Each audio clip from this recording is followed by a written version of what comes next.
Welcome back to Kings of the North. Doug Lesmerises and Bill Landis, locks and dark horses today. Landis, we can't. We can't stop thinking about the playoff. Is that our fault?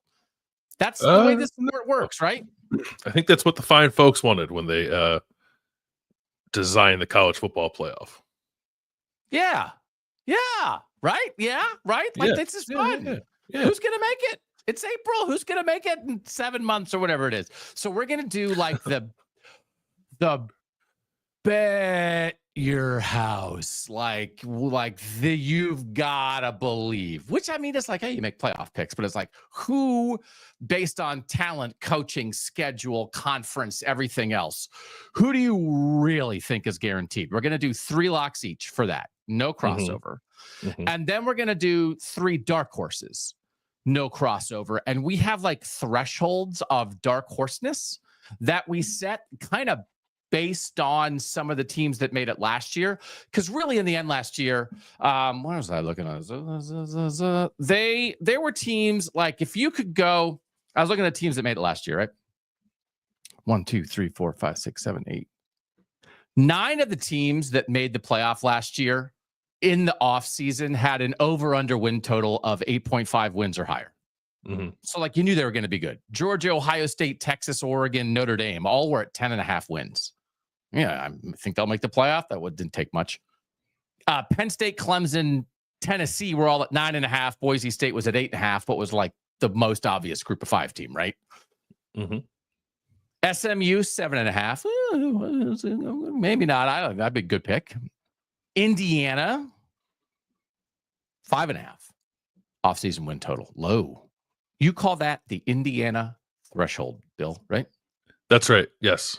Not just the state border between Ohio and Indiana, also the win total that the Hoosiers had coming into last season. Yeah. 5.5. And they made the playoff. And then Arizona State is like one of those things that's like, I'm smoking candy cigarettes. Like we're living our lives. We're, luxuriating in the story that was Indiana football. Then Kenny Dillingham and Arizona State are like 4.5, bro. 4.5. 4.5. Take a drag off of that. 4.5 win total. And they won the Big 12 and made the playoff. So we're each going to pick 3 dark horses at like, one has to be at least 7.5 wins or lower, 1 6.5, 1 5.5 or lower, right? I mean, it's hard to, if we're going through like to find the playoff team and the 3.5 win total, I'm not sure that's a good show. Watch out for Purdue, baby. What? Here they come. Just like 47 minutes of watch out for Purdue, which would be fair. And if we're back here in December being like, remember when we sort of made fun of the idea of watch out for Purdue? We're here for that.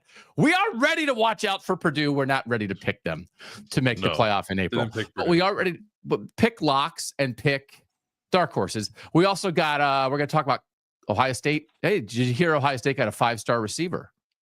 Oh, they're broadening their horizons. How about that? Congratulations to those guys. Wow. I don't know. When's the last time that happened other than like 37 hours ago? But I want to talk about that like a little bit more. Guess what? Did you know that we already have a team that's done with spring football? One of our teams. Did you know that? Done. I learned that this morning. Yes. Yeah. You learned it from our show, which is how this is supposed to work. We teach you things. BYU's done. So as everybody finishes spring football, we're going to have like one thing that we're kind of taking away the most, or at least to a great degree, from all of our northern teams. We'll talk about BYU. We've got some Wisconsin stuff. We got some Washington stuff. We got a little Curb. And Andrew Luck hired a coach. Andrew Luck is quite powerful. Not our thing, but we'll talk about it a little bit. Then we'll do what you're watching, what you're thinking, what you're eating at the end. I did some research into 1940s Swiss inventors for my Whatcha. Wow. So just let you know, I'm putting in the work. You know what I'm saying? I'm going to talk about jelly beans, so I'm glad we're balancing each other out. Yours is better. Although, like would it have killed you to look up like when jelly beans were invented and by whom? Maybe I can do that in the course of the show. I mean, are you doing this or not? Like, what's the deal here? Okay. Let's talk. You want to do locks first? Let's lock in. You locked in. I'm going to go with my first lock. And again, it's just like there's a multitude of things that go into this. And one of them certainly is schedule. And that affected why this is my number one lock, and it's Notre Dame. And the idea is that Notre Dame lost to Northern Illinois last year, got half their defense injured, and made the playoff in the national championship game. So if that Notre Dame could do it, and again, we've talked about this a lot, but like this is my lock. They're at Miami to open the season, and like Carson Beck obviously has not been like doing stuff during spring football at Miami, coming back from the serious arm elbow injury. I mean, he'll be back. That's the assumption, but I don't know. And either way, he has missed offseason time with his new team. Now, he knows how to play college quarterback with his career at Georgia, but it feels like, Notre Dame's got to figure out a quarterback too, but at least their quarterback is going to be practicing all the time with his dude. So I do think there's like an even little bit of, okay, you got to go to Miami, but like, are you getting the best version of Miami? Then they have the bye week, and then they play Texas A&M at home. And then it's just like where like they have Boise State at home, which we think is an exciting game. But I think you just sort of assume Notre Dame wins 10. And I think 10-2 might get them in. Mm-hmm. And also, I think they could go 11-1 and still have us not be exactly sure how good they are. And I think they're going to be good. So lots of guys back on defense after the injuries. Jeremiah Love back, receivers, offensive, so much offensive line talent that they're giving guys to other schools in the transfer portal. They are by far my number one lock, Bill. So I wanted to make sure we didn't pick the same team. So, but I certainly would have had Notre Dame as a lock, and maybe my number one. I think maybe there's one other team that I feel at least the same about, if not a little better. Did you see Greg McElroy, ESPN analyst, former Alabama quarterback, this week touting Steve Angeli a little bit? Oh, put Steve Angeli in the same sentence as Joe Burrow. What? Now that's how you do a show. God, we got to do that. What do you want to throw out? I'm going to put Kenny Minchie in the same sentence as Kenny Stabler because they're both named Kenny. I'm not saying, I'm just putting them in the same sentence. See if somebody picks that up. Joe Burrow? Yeah. It was sort of like, what if he's Joe Burrow? And it's like, great. What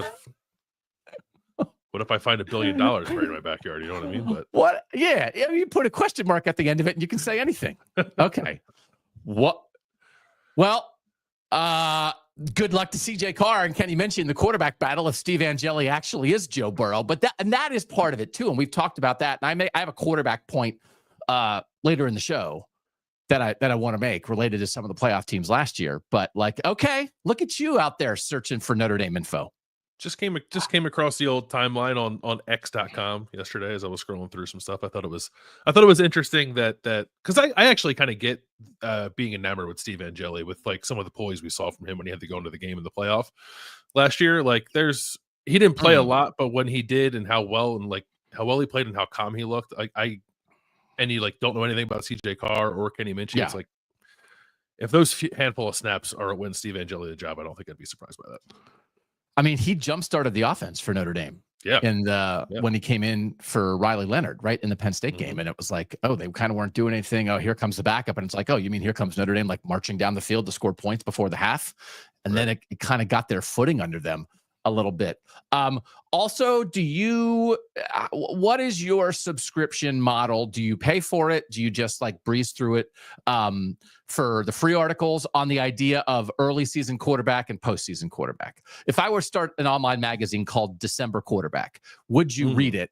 And do you think this could be a situation where your September quarterback, it's like a May-December romance, is a September-December quarterback, that there's a kind of quarterback you need in September to survive? Now, the thing the 12-team playoff does is make surviving easier because you can lose and survive. But there's like, hey, the season's starting. Are you sure this guy who's never played before is ready to go? Well, this guy's ready. He's been around.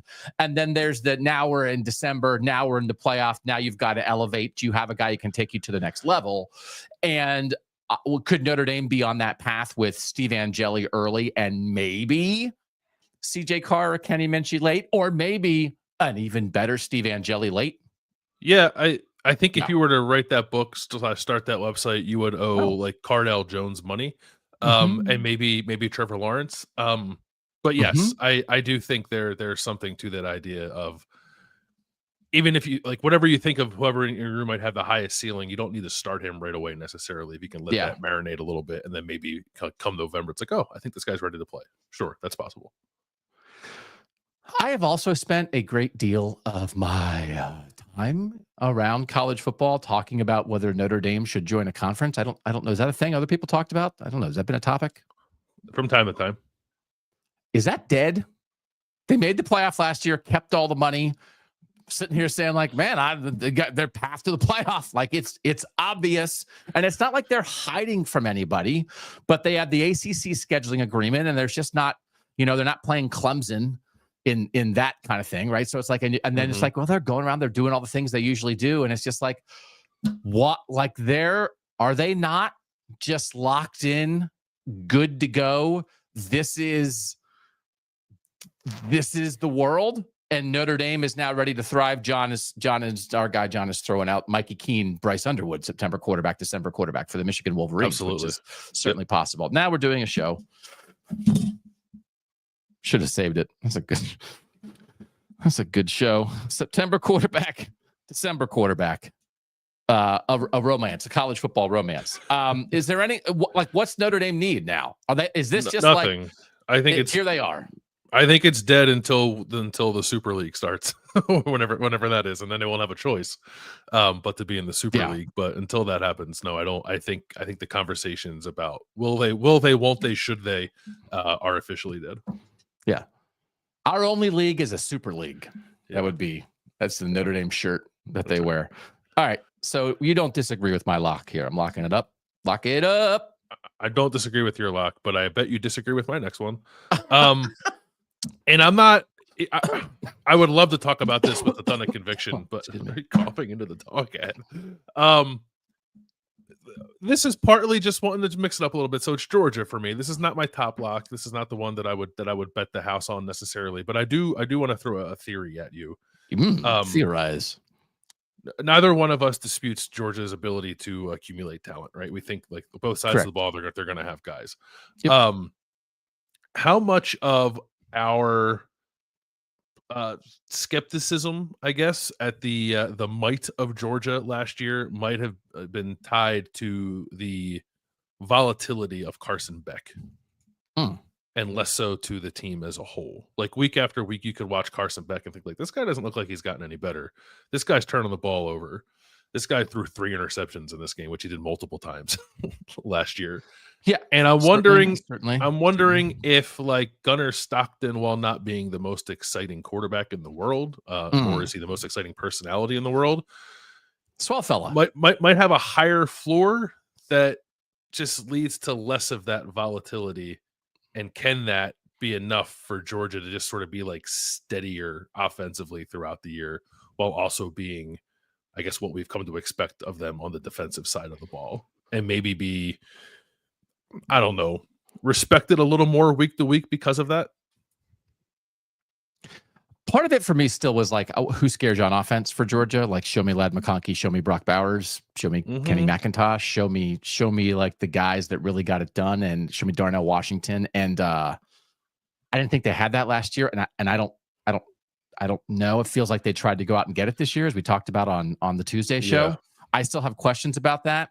And then also just like assuming that their defense is going to be like the Jordan Davis, Nakobe Dean, Malachi Starks, like the elite defense. Of course it's going to be good. Of course it's going to be good. But if you're good, not elite, and you don't have the playmakers you had, like you're just not the Georgia you were. And so like, is that skepticism? It's skepticism of being scared. It's skepticism of anybody who looks at the sport as Georgia and everybody else. It's skepticism about assumptions with Georgia, which I feel like were we not knee deep? I do think Georgia assumptions at times last year. Yeah, and I would say that like the inevitability of Georgia, I think, has been stripped away a little bit. Like but last year it wasn't totally. Like not coming into last year, but I think by like the middle of the season, people came around to the idea of like, okay, yes, they're good. Yes, there's a baseline of talent. Yes, they're probably going to get into the playoff. This is not the best team in the country by a significant margin. And I don't think they are either. I just think it would take a whole lot for Georgia to not make the playoff. Because even at 9-3, I think Georgia would still get a hefty benefit of the doubt as it lingers on the periphery of the playoff conversation. Agreed. So that so I'm comfortable with the idea of like Georgia playoff lock. I would push back strongly against anyone who's like Georgia's winning it all this year, baby. Like that's I don't think you should be there with that team, but they still like they're going to have a good offensive line. Nate Frazier's a good running back. They still have dudes on defense, even if they don't have. For sure they do. Aliens like Jordan Davis running around. So like I still think Georgia is good. I still think Georgia probably should be considered the team that's going to win the SEC until someone beats them in the SEC title game. So that's why I have them here. I don't want people to think that I believe that Georgia is back up and running as the machine that nobody can beat, but I think that they are still squarely in the playoff conversation. Yeah. So, and there's a difference between like viewing a team as the odds-on national championship favorite and viewing them as a playoff lock in a 12-team format. And I think Georgia and one other team fit based on who you are, what you've been, your perceived level of talent, your schedule, your standing in the sport, you are positioned to make it at 9-3. And so there were a bunch of SEC teams last year that didn't make it at 9-3. Georgia would have. Right. So that's a very good team to pick as a lock, because now we're talking about, are they going to go 8-4? And I don't even know. Wow. I might have to wear two hats to get there. I bet you can get there. I bet by August we can get you there. That would be, again, so it's like, all my Georgia pushback is based on two things. One, the off-field stuff with the driving. And two, the assumption that they're at the top, which I just don't think is true. And I don't think has been true since the two national titles. And I feel like it took too long for much of the sport to like realize that like they're good, but they're not better than everybody. But are they like I actually don't dispute this. I think this is like a good strategic, you're betting your house. This is a good strategic pick, because do you think 9-3 Georgia makes it based on their schedule? Yeah, I think they would. Yeah.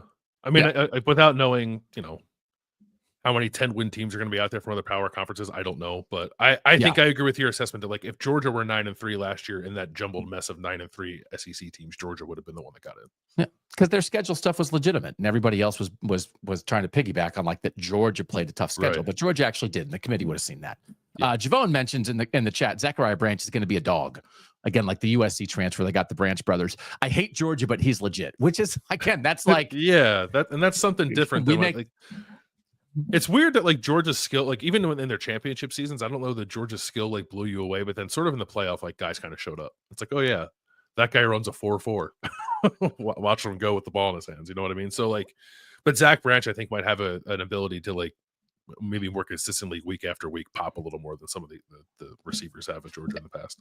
And I do think it's not like we didn't know that Brock Bowers was good, but Brock Bowers got to the NFL and tore it up. Yeah, Brock Bowers is generationally good, like not just good. He's a bit of a unicorn. Yeah. They got 3 years out of him. And it was like, okay, well, it's like that matters. And then it turns out Ladd McConkey was like really good in the NFL as a rookie and really mattered. And it was like, oh yeah, that guy was actually awesome. So like that's part of it. But I think this is a good like strategic lock. And I would apply the same thing to my next lock, which is Ohio State. It's the 9-3 test. I think the two teams in the sport that would pass the 9-3 test the easiest are Georgia and Ohio State. Are you in at 9-3? Do you agree with that? I do agree with that. Yep. Texas at home, Penn State at home, at Michigan, at Illinois in the middle of the year, and then just depending like what you think of Washington, they're at Washington, what you think of Minnesota, what you think of Wisconsin. But I really do think, as the defending national champs, their perceived level of talent, if they lose all three to Texas, Penn State, and Michigan, that's a 9-3 and then Illinois is not good. Like Illinois is not a playoff contender. And if they're 9-3 and they lost to the three best teams they played, and it's like, what's their best win? I think they are short of a guarantee at 9-3 in that way. But if they're 9-3 and one of the wins is Texas, Penn State, or what we think will be a good Michigan team, then I think their 9-3 is in. So, and then also, guess what else? They lost a lot, but they still have a lot. And Ryan Day kind of figured it out, and all the things you know about Ohio State, Matt Patricia. That transition seems to be going well. All the players talking very highly about Matt Patricia coming in as a defensive coordinator, his relationships with the players. Are you getting, isn't there like a little bit, there definitely were quotes the other day that were like, oh man, he really like hangs out with the players and like you get to know him, which I certainly read as opposed to the last guy, which is everybody does the subtle as opposed to the last guy, especially when the last guy left you for a rival. But Jim Knowles sort of had the reputation as the mad scientist drawing up schemes in the office. And if Matt Patricia's walking around and giving guys noogies, like that's where they're going to go with that. But did you make that same read? Yes. And it was funny to hear some of that in conjunction with people at Penn State, like talking about Jim Knowles and like, he kind of keeps to himself. He's sort of quiet. He roams the field, doesn't say anything to anybody. And I kind of like that about him. It's like, okay, I think there's a balance there, right? And like, listen, Ohio State had the number one defense in the country last year with Jim Knowles as its coordinator. And maybe it makes sense to like you have one type of personality, so you want to go with a different personality when you replace that guy. But it's funny to have the unsaid as opposed to Jim Knowles, but also the unsaid as opposed to what everybody assumed about Matt Patricia before he came to Ohio State, right? But I don't know, like. I think Matt Patricia, I think, has been fairly candid about some of the things he learned when things got away from him in the NFL about how to relate to players. And it does seem like he's applying that in a different way to his new job at Ohio State in a way that the players seem to like. So good for him. Are we not all capable of change, Bill? I like to think so. Right. Yeah. So like, great. So, I mean, like, again, there's so much in place with Ohio State, and Turkey Bass is in here saying like Ohio State's the only lock, to be honest. Like, again, if we're, I just think like you look at Notre Dame's schedule and you don't see Texas, Penn State, Michigan, right? So it's like how it could get away. It's like, well, like Ohio State's going to play like I think 3 really good teams. I think Michigan by the end of the year is going to be really good.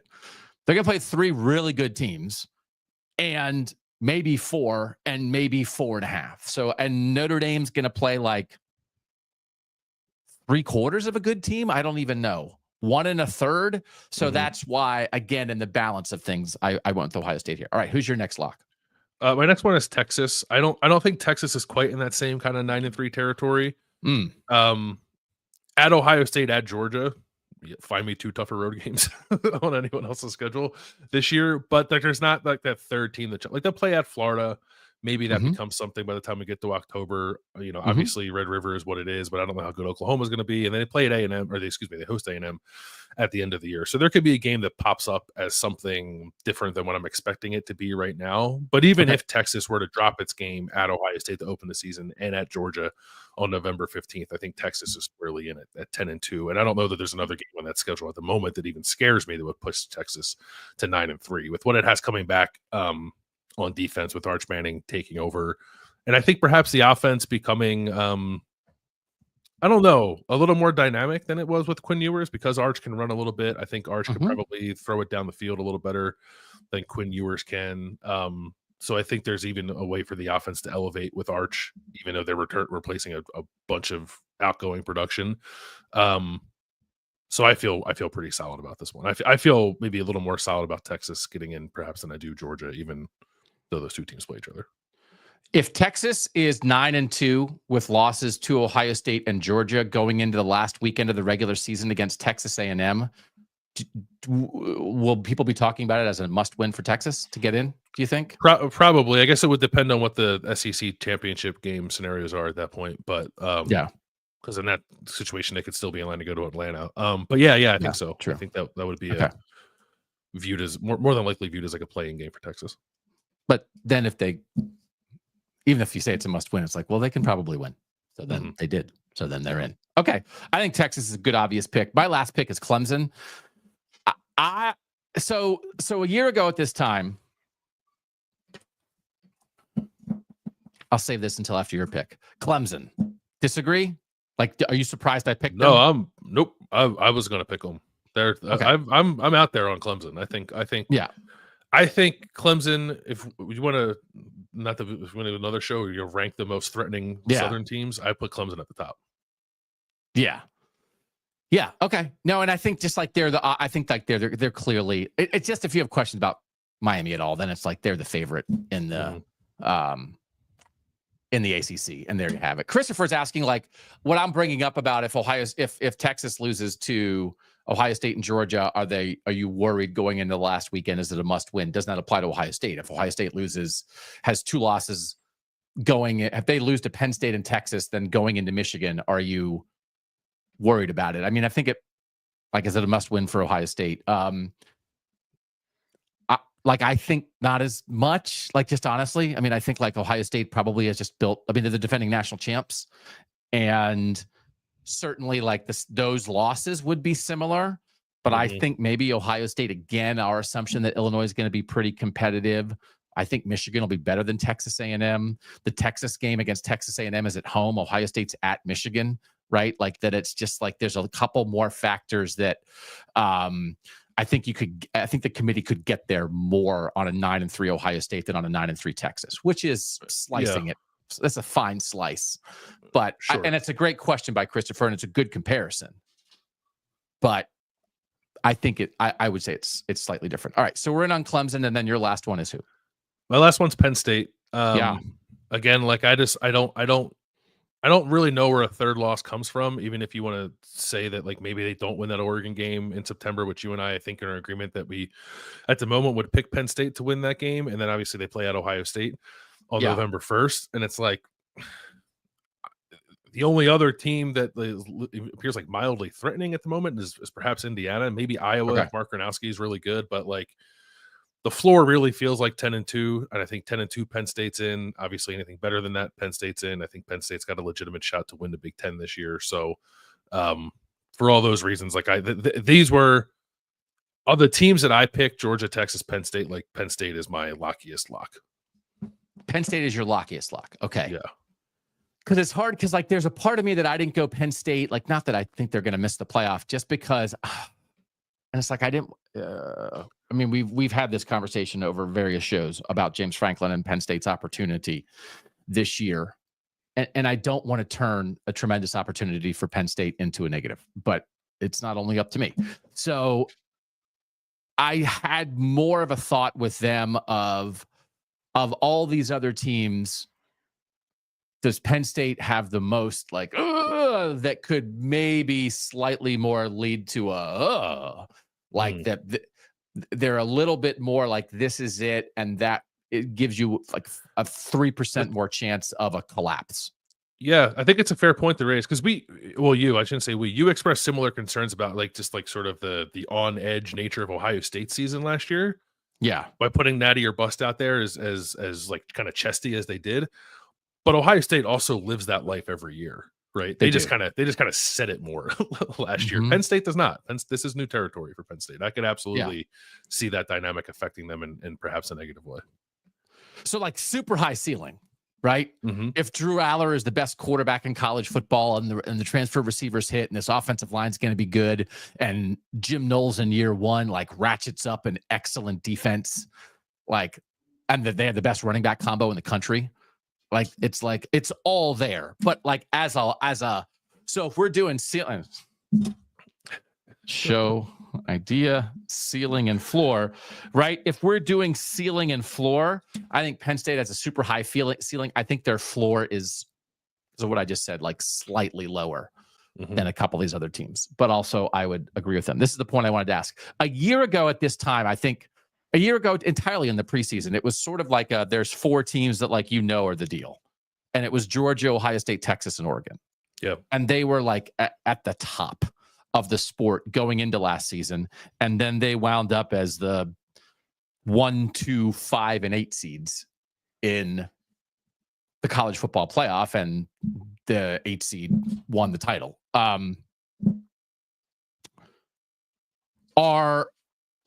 All of our locks, I would maybe take Clemson out, but our Notre Dame, you wouldn't. Maybe you wouldn't. Are these 6 locks on the same level as those 4 a year ago? Because I thought there was a clear top 4. The whole sport, I think. I'm not saying I thought that. I'm saying I perceived that from the sport. Is this a top 6? Now, by the national title odds, Oregon would be in there. We don't have Oregon in there, because I think we've expressed just a little scooch bit of new quarterback, a whole bunch of transfers. great opportunity, but maybe not quite on the Lockheed level. So our perception, would we say this 6? Like, is this the top 6? Or would we take somebody out of there or add Oregon in? I wouldn't add Oregon in. I Okay. would maybe consider. No, I think these 6 are right. I don't know. Okay. I wouldn't say that with as much conviction, I guess, as I would have about those top 4 last year.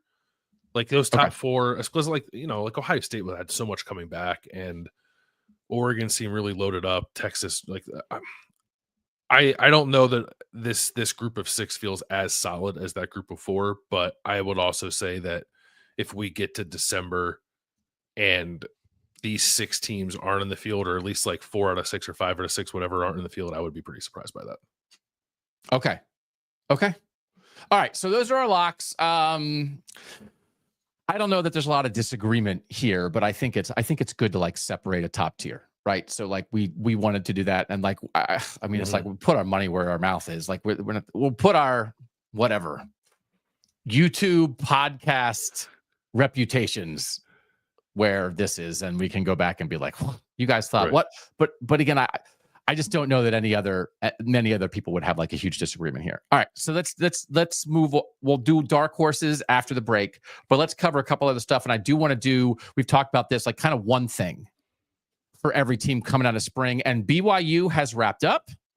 They started early. They got done early. They finished on Friday. They had their alumni game that we talked about instead of a spring game. They just haven't been doing spring games. It's kind of a cool idea, right? You have these guys come back and throw the ball around like former BYU greats. That gets the fans excited. So here's my thing about BYU, and see if you disagree about this. I really was like fired up about the idea of Darius Lassiter maybe getting that extra year with like the eligibility thing, and he tried to get it and he didn't get it. So Chase Roberts is back as BYU's number 1 receiver, but there are like 2 guys that if you just sort of read what's going on with BYU, like people were kind of fired up about. One is Carson Ryan, the tight end transfer from Utah, which is just, again, fascinating. It's like you're transferring within the rivalry. And I think like people are fired up, right? Yeah, Aaron Roderick, their offensive coordinator, said that Carson Ryan's like one of their best offensive players. Yeah. That's who said that. It's like I was reading stuff, and then I was like, wait, did I get this backwards? Did he transfer from BYU to Utah? And it was Kyle Whittingham who said that? Because I didn't think Kalani Sitake said it. It's a lot of teams. No, it was Aaron Roderick, the offensive coordinator, was like super fired up about Carson Ryan. Like this guy's gonna have like a major impact. And I think when we look back, and I think we'll do that show sometime in the next couple of months, like the potential, the biggest transfer this year, transfer impacts in the North. I think that guy's gonna be on the list. I think he's gonna catch a lot of passes from Jake Retzloff. It'll be interesting to see, exactly what that looks like, because they didn't target the tight end a whole lot last year. I was counting up the targets for BYU. Tight ends only accounted for 16% of their targets last year, and now they're talking about Carson Ryan as perhaps being the guy who's going to get the ball second most behind Chase Roberts. So that would be a pretty significant shift in the way they go about their business. But Ryan was a 4-star prospect a couple of years ago with the UCLA, then Utah, now BYU. And he's not really broken out yet. He had to play behind Brent Keithy last year. So like I get maybe why he didn't break out at Utah necessarily, but there's, I guess, some stuff still there that pops when you watch him in practice that made him, a borderline top 300 player coming out of high school that BYU seems pretty excited about. And they need somebody. Like they need, maybe they'll be maybe a more run centric offense this year. I don't know. But you need more than one, or else Chase Roberts is going to have a heck of a time trying to get open next year. So then the other guy that I think is from all the reports going to be a factor in this is Keelan Marion. Feels like people believe he kind of emerged during spring as the most likely number 2 receiver. And he's one of these guys, this is always like, it's easy to get excited about. But I was watching some of their like highlights from practice, and it's like, guess what? They show the good stuff. But he was making some really nice catches as a true receiver. He returned 2 kicks for touchdowns last year and was a dynamic returner for them. And you can go back, I think it was Utah. I mean, in the rivalry game, in the Holy War against Utah and Wyoming. Yeah. And it's like, you can just go back and like, it's fun to watch a talented, fast guy run down the field. And it's like, oh, that guy's going to be their number 2 receiver. Okay. And it's like, well, can he catch? And like, I don't know if they're picking out the best videos to show that Keelan Marion can catch, but he can catch. So I saw an over-the-shoulder catch. I saw a nice hands catch on a crossing route. He's a UConn transfer. He's in year 5 of college football. Last year, he had 24 catches for 346 yards, but I think it feels like he has a chance to be a guy. And then it's like, okay, here's BYU. Like, I think there's some defensive guys sit out spring, but like they have some really interesting stuff back. It's too bad Darius Lassiter didn't get the extra year, but holy moly, I think they found some guys in the passing game. And like, what's going to be different, right? Yeah. Like, I think they're going to be back like exactly where they were a year ago. I think they definitely could be. The one thing that was weird about looking at Keelan Marion, it's like he's an All-American kick returner. So like I hear that and I want to go look and see that he has like, you know, a decent amount of yak on his and he doesn't. Like it was a little weird to me that he wasn't like a big yards after the catch guy. Now he didn't get the ball a ton either, so maybe he can be.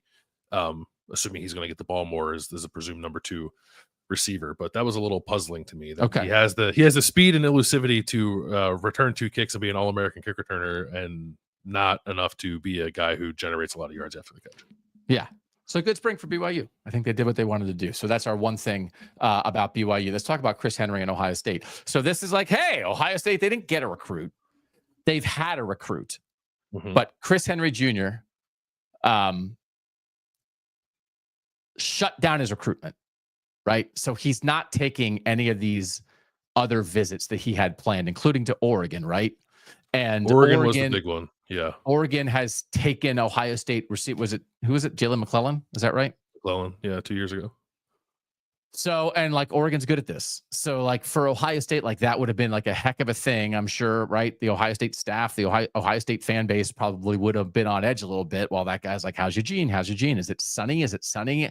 Well, how many Nike shoes did he get to see? And he was just like, I'm done. So how big a deal is that? He's committed to Ohio State and he's shutting down his recruitment. It's a big deal. It became a complicated recruitment because when Chris Henry Jr. committed to Ohio State, I believe as a freshman, he was in Cincinnati. Yeah. And then he transferred to Mater Dei in California. And it's like when a kid's at Cincinnati or Ohio State, you can like wrap your arms around him. He's coming to the facility all the time. He's practically a part of the team for 4 years before he gets to college. And it's like he's way out in California at a school, by the way, in Mater Dei that you've been trying to get inroads in for a number of years and haven't really quite been able to break through just yet. And then USC comes knocking and Oregon comes knocking and everybody in the West Coast thinks that Chris Henry is suddenly available because he's no longer in the state of Ohio. So this was not just like it's Brian Hartline, he gets the number 1 guy, like kind of recruitment. I think Ohio State really had to do some fighting off here to keep this. And, you know, it's April and he doesn't have to sign until next December. So who's to say teams won't keep coming after him? But for him to go out there and say that he's shutting things down is a huge deal for Ohio State. I have another show idea. Best things in college football. Like, not that we like the best, but like the things that something or someone is the best at, right? Yeah. Is Ohio State's receiver recruiting a candidate for that?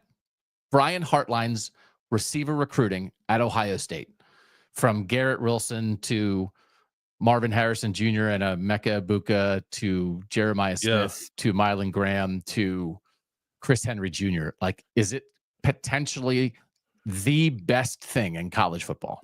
Sure. So Chris Henry Jr. at the moment is a number 2 receiver. He could certainly end up being the number 1 receiver. And if he is, he would be Brian Hartline's 4th number 1 receiver. Okay. A list that doesn't include Marvin Harrison Jr. Yeah. Marvin Harrison Jr. was like the 103rd best recruit in the country. It's like, I don't know about that guy. I'm not sure he's going to make it. It's just his dad's famous. So that's like, we can do that. We can do that best. And like, cause that would be that I can go anywhere. And yes,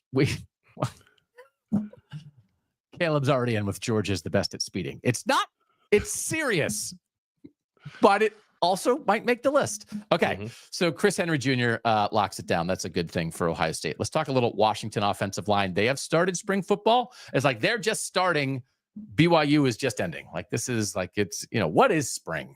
What is spring? So Washington's spring game is until May 2nd.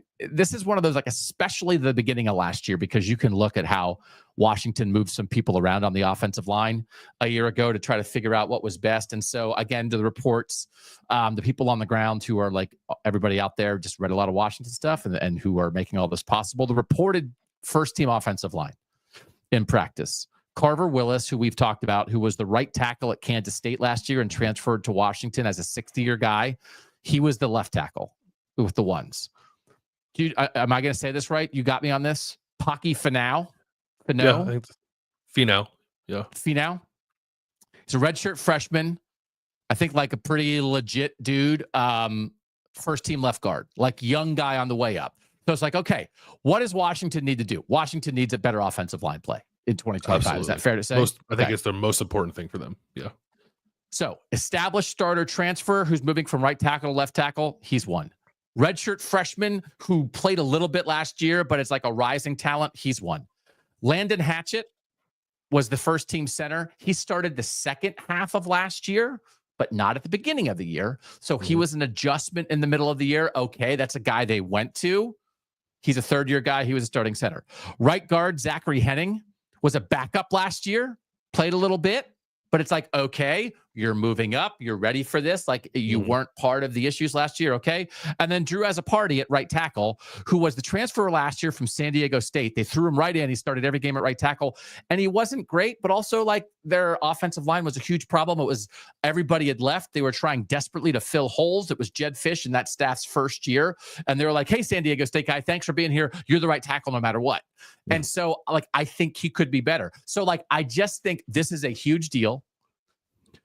We know we like Denzel Boston at receiver. We know we like the potential of Damon Williams Jr. at quarterback. We know we like Jonah Coleman at running back. But if they can't block, they're not going to do anything offensively. But I just thought it was, from the first day of spring practice, okay, like it's enough different. There's a lot different.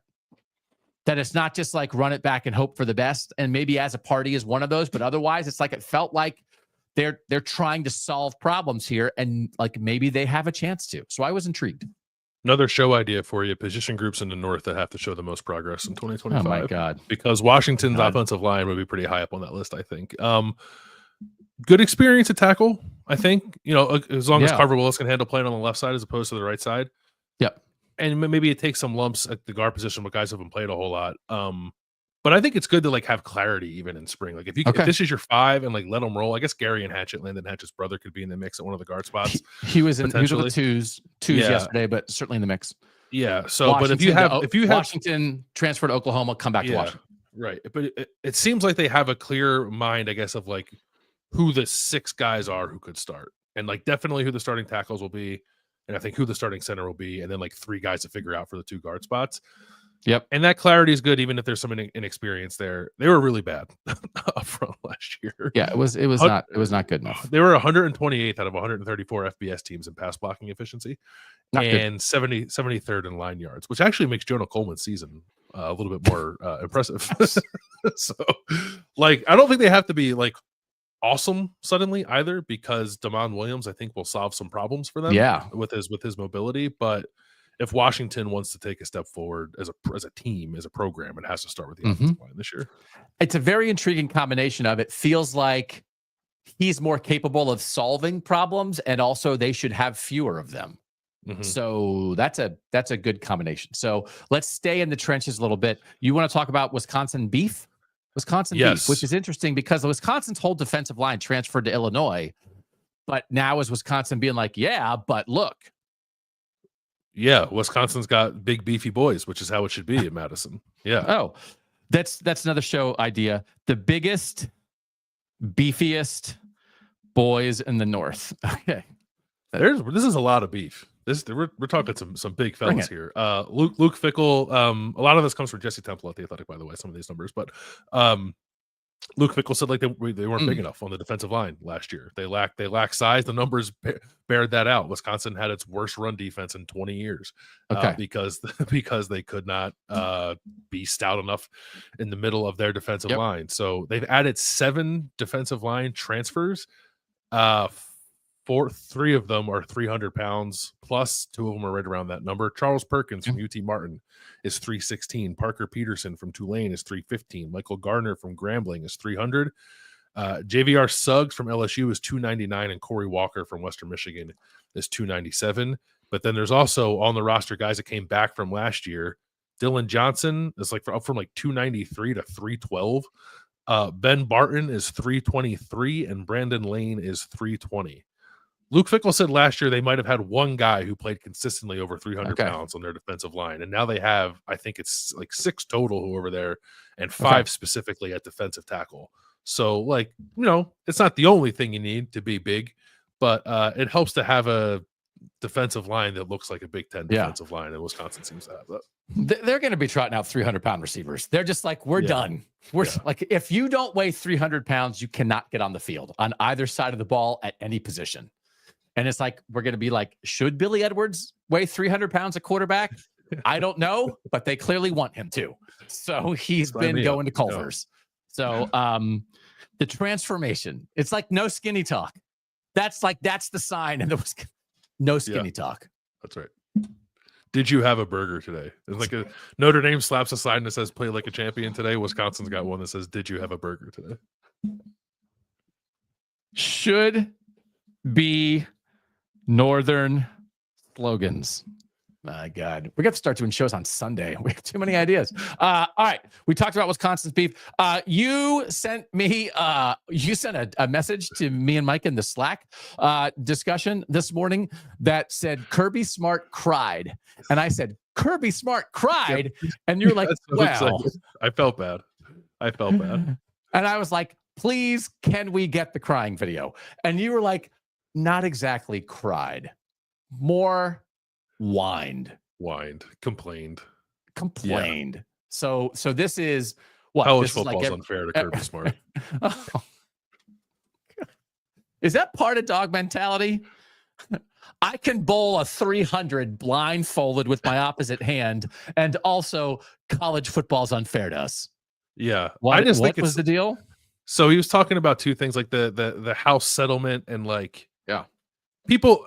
Some of it actually is valid, right? And Kirby Smart, as a 2-time national champion and the highest paid coach in the sport, I think should be a steward for things in some ways. Yeah. So I don't disagree with him that everyone would be better off if college football wasn't layered with ambiguity with all of its rules, right?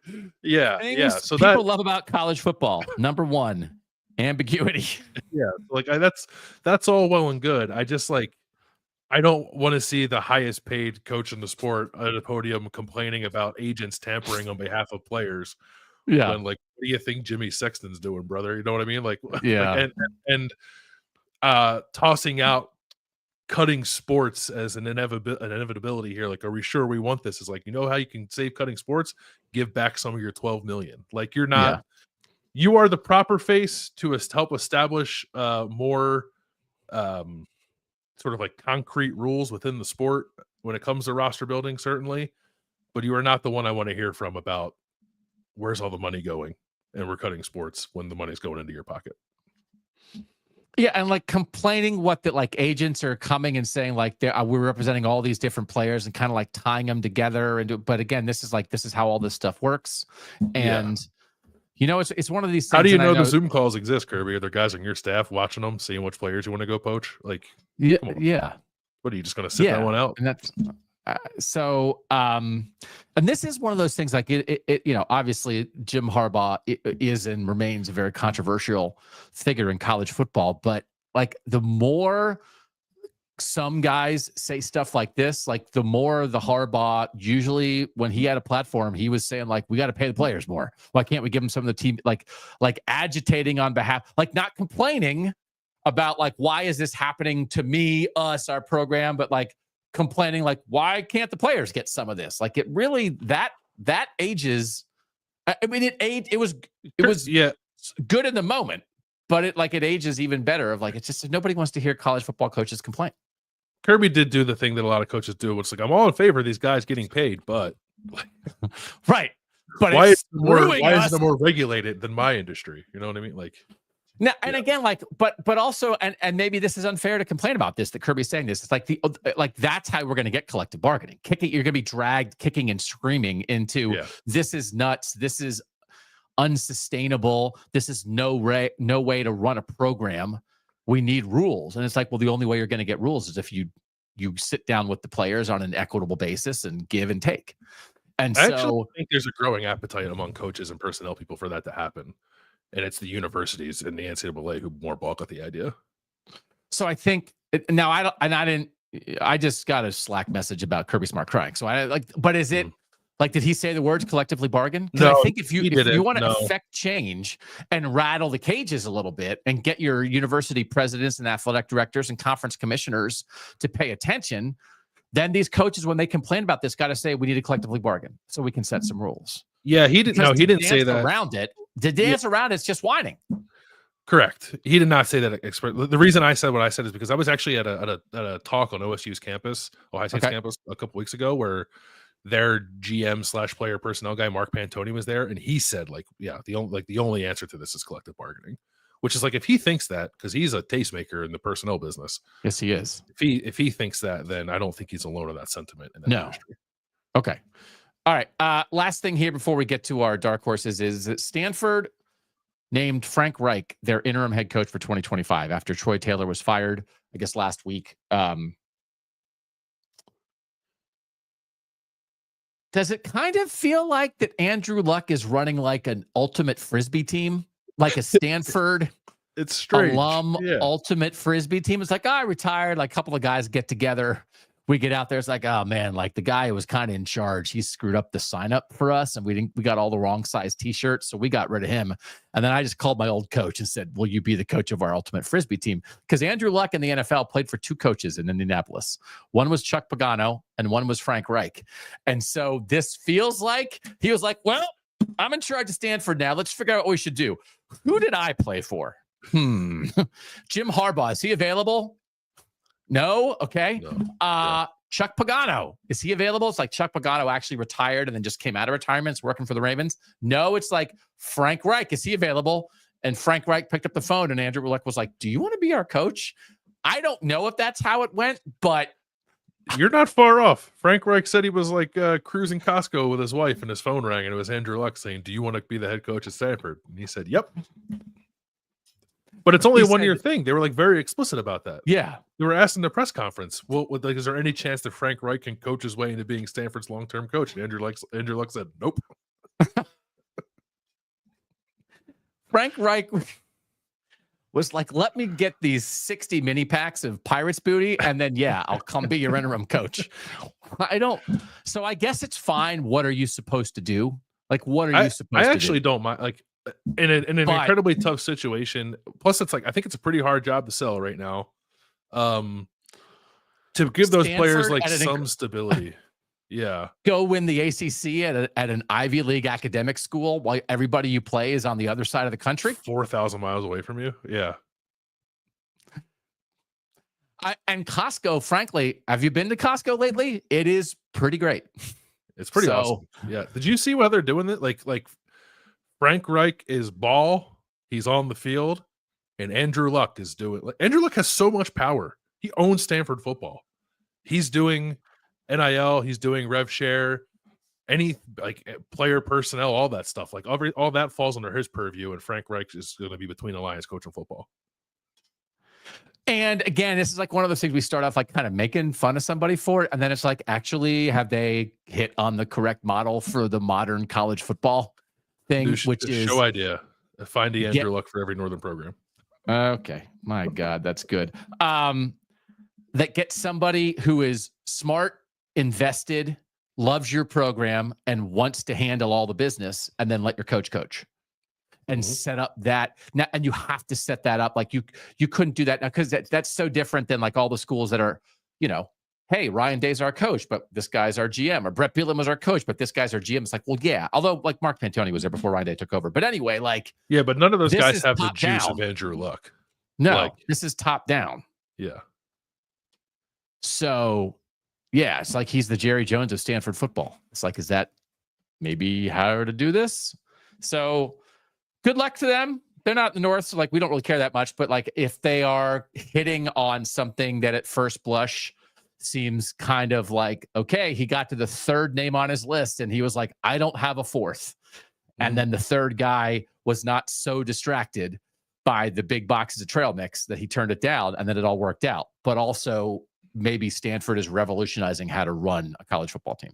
Good luck. All right, quick break. When we come back, we will be dealing with dark horses. 6 of them total, long odds, who could make the playoff, next on KOTN.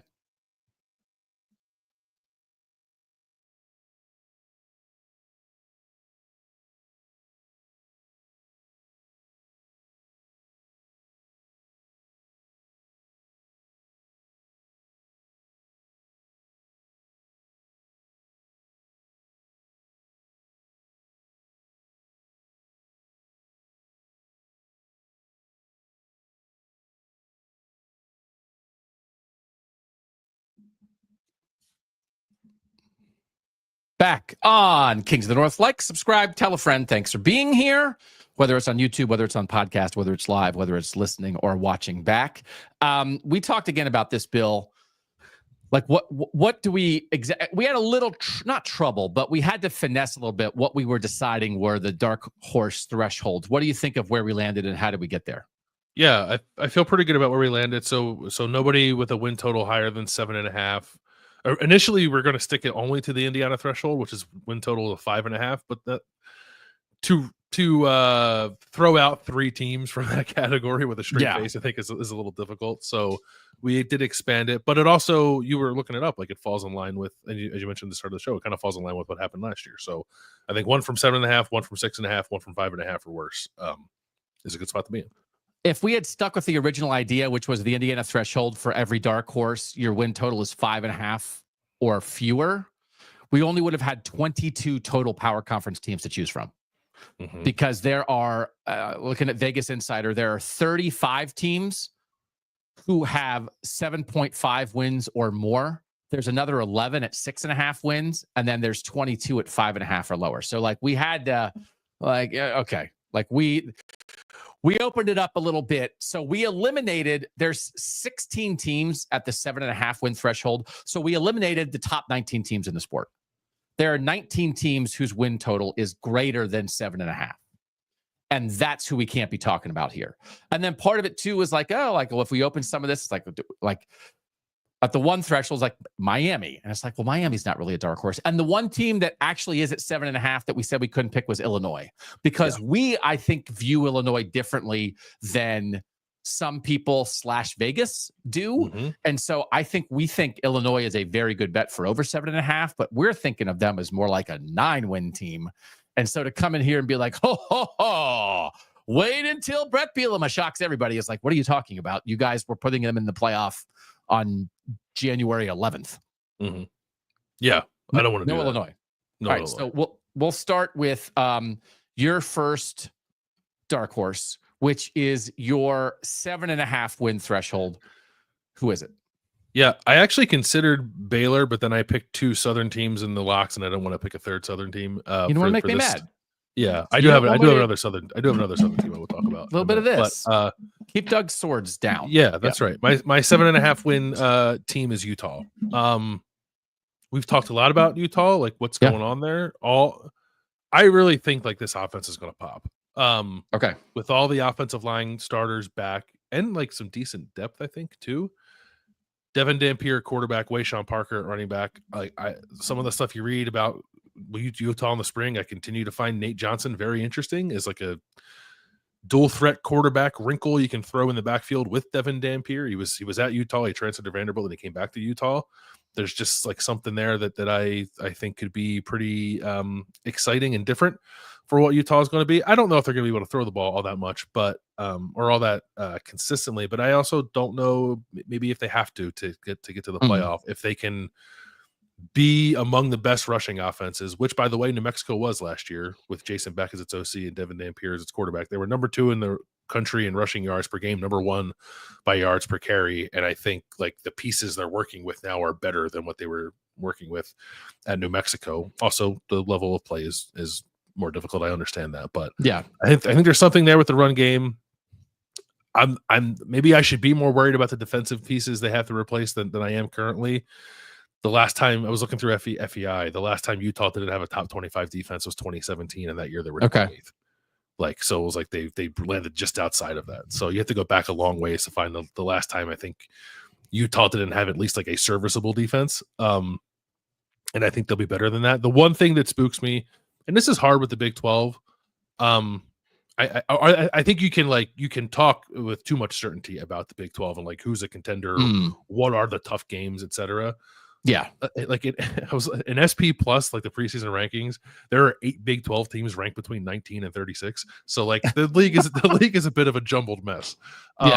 But if you look at the FanDuel odds currently of the 6 teams with the highest odds to win the Big 12, Utah plays all 6. So it could end up being a tough schedule. But I didn't want to get bogged down too much in that, and I wanted to lean more into I think the offense will bounce back, perhaps be quite good. And there's a baseline of success for the defense there that I think is bankable, that Utah could kind of get back to what it's been the last couple of years and make a run at getting into the playoff out of the Big 12. So we talked about the Indiana threshold at 5.5 wins, but there's also the Indiana model. And that is an interesting conversation here because you can spin schedule stuff however you want to spin it. If you play some good teams, it's like, well, they have an opportunity. When we upset one of these highly ranked teams and all of a sudden you're off to the races. But the Indiana model is don't play any of them. They can't. The SEC can't take away Indiana's playoff spot from last year, can they? No. Can they? No, they're still in. We're good. They'll always be in. They'll always be in. They can't vacate Indiana's playoff appearance if I say their schedule was kind of easy. And they got their doors blown off by the one good team they played. Also, hey, guess what? Michigan beat Ohio State and Alabama, and Indiana found a way to beat them on a day when it looked like maybe it was going to get away from them. So that actually was a very good win. But so some of this is, I guess it is, I think based on that, being on the lookout for who has an easy schedule is also a pretty good way to do this. I don't know if we're going to, if either of us are going to find a team quite like that. But it's what did Indiana do? They won 11 winnable games because the defending national champion Michigan Wolverines weren't quite themselves. And then they went and lost to Ohio State and it didn't matter. They got in. I think you could, because one of the teams that's on the 7.5 win line, I just didn't pick them because we kind of talked about them already, and we, including I put them in the playoff when we did our playoff picks, is BYU. Yeah, I think you can do that exercise with BYU. I don't, if you are to use purely betting odds as your guide, which again maybe you shouldn't with the Big 12. BYU's schedule does not look all that daunting, but okay, I didn't pick them. All right, so my 7.5 win threshold dark horse is Washington. And we had a good little conversation about Washington already. This is not the Indiana model because Washington has what I think are 4 show me games. But the thing is, last year they were good at home, including beating Michigan, and they were bad on the road. They won their games at home and they lost their games on the road. They get Ohio State at home. They get Illinois at home. And they get Oregon at home the last weekend of the year. And then they are at Michigan. They don't, they have the Apple Cup, but they really, they don't have a non-conference game they should lose. Maryland, Rutgers, Wisconsin, Purdue, UCLA, very much there. And so now this is the opportunity side of things. Offensive line better. Damon Williams, first-year starter, who was a wrinkle guy last year. Could he be this year's J.J. McCarthy? Right? Mm-hmm. Maybe. Jonah Coleman, real dude. Denzel Boston, my favorite receiver. Maybe not doing everything in the spring, but going to be a guy. And then Ryan Walters as the new defensive coordinator, who in all of our Tom Allen, Jim Knowles, Matt Patricia talk, that I think was a really good hire by Washington. That Ryan Walters, again, we've talked about it. Purdue actually had a couple players last year. They probably should have been better than 1-11. They shouldn't have lost as many games by 60 as they did. Good defensive coordinator. Does anybody doubt that? That guy knows how to dial it up. He just probably wasn't ready, as it turned out, in that spot to be a head coach. But I think he's going to be good for the Washington defense. I definitely could be. I think we need to continue to monitor because he wants to play a ton of man, right? And when he was at Illinois, he could. There was a couple NFL dudes in that secondary. Does he have the guy? And like he tried to do it at Purdue and he didn't have the guys to do it. Yep. So does he have the guys to do it at Washington? But I think he might at corner because they have Ephesians Brysock and they got Dacario Davis out of the portal from Arizona. So they very well might be able to do it this year and do it well. So for this to happen, they're going to have to beat one of Ohio State, Michigan, or Oregon. But if they're 10-2 with wins over Michigan and Illinois and their losses are to Ohio State and Oregon, like depending how everything else in the race shakes down, or if somehow they're 10-2, but one of the wins is over an Ohio State or Oregon team that's making the playoff, like that is quite a chip to play. So I don't know, like, am I predicting that? But I know, but I like a lot of their pieces, and they had a goofy year last year. They had some bad luck on the road. Like, I think the travel stuff was an adjustment. You know, I think the travel stuff mattered last year. There was like a kind of great debate going into it. How much does it? I think it did matter.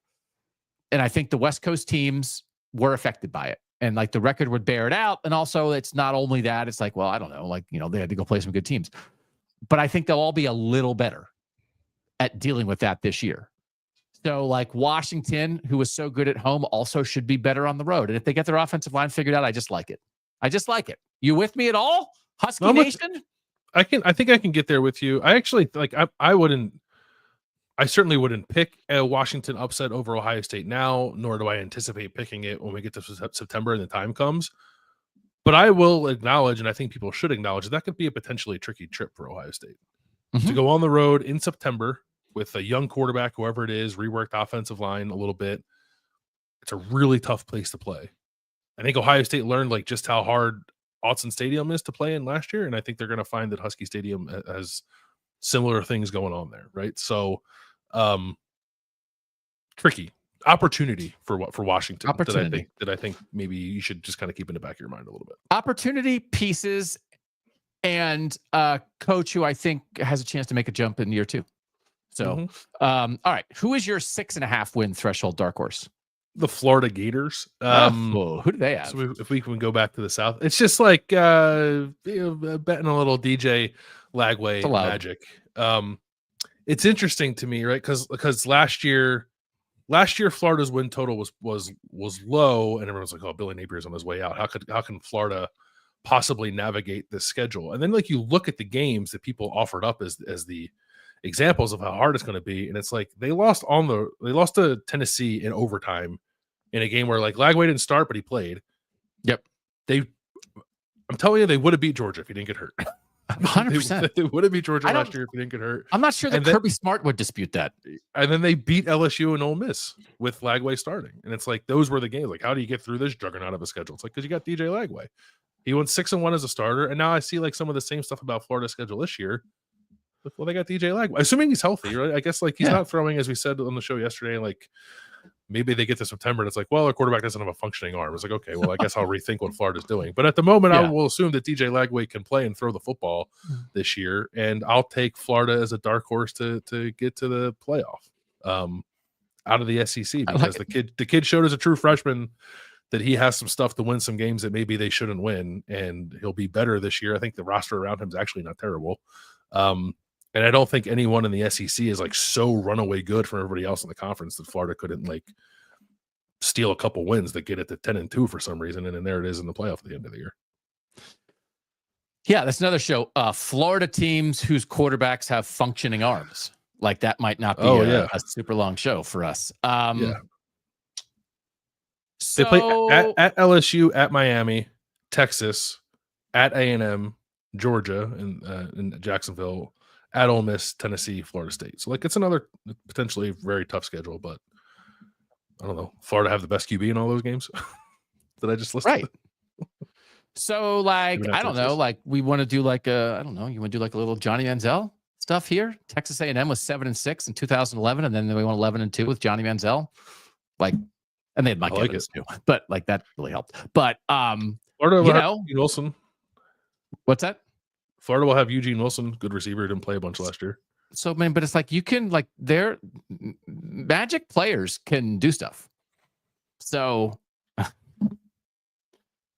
College football's magic players. I like it. And it's one of those, like, you would be joined by very many people on, like, to pick a 6.5 win team. Yeah, I think so. But that doesn't mean it's wrong. So, Yeah. like, you're allowed to ride with winning with DJ Blackwood. Okay. This is going to please Christopher P, because I am taking Minnesota. So Minnesota is at the 6.5 win threshold. I have talked about them a lot, and I think I was like trying to do this. If I apologize if I wasn't like listening to what you were saying. Are there times on the show when you're not listening to what I'm saying? Have ever happened? Huh? Do you ever? That's like a family story. I'm sure it's happened to 1,000 people, but my grandma was in the hospital one time and they were like, "Do you have any hearing issues?" And she said, "What?" And it's like, so